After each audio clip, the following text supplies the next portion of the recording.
ముఖ్యంగా ఈ తీర ప్రాంతాల్లో వీళ్ళు ఏదైతే తయారు చేసినటువంటి బోట్లని లేకపోతే ఆ షిప్స్‌ని గానీ, ఇవాళ చాలా ఉన్నాయి. టగ్ బోట్స్ అని ఇవన్నీ మనం ఇంపోర్ట్ చేసుకుంటున్నాం. మన దగ్గర ఉన్నటువంటి హార్బర్స్‌లో ఆ టగ్ బోట్స్ అని ఇంపోర్ట్ చేసుకుంటున్నాం.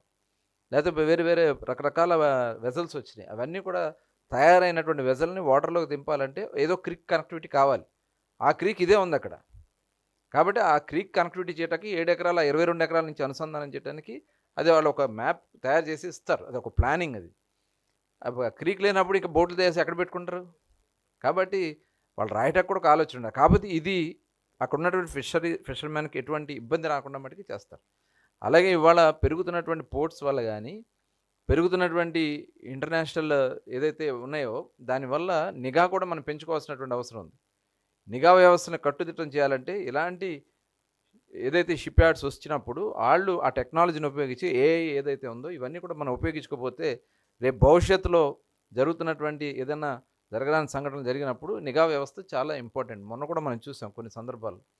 కొంతమంది కొంతమంది వేరే రకంగా చొచ్చుకుంటూ వచ్చారని చెప్పి. కాబట్టి ఇది చాలా ఉపయోగం. కాబట్టి దీన్ని మరి ప్రజలు కూడా అర్థం చేసుకోవాలని భావిస్తా ఉన్నాను.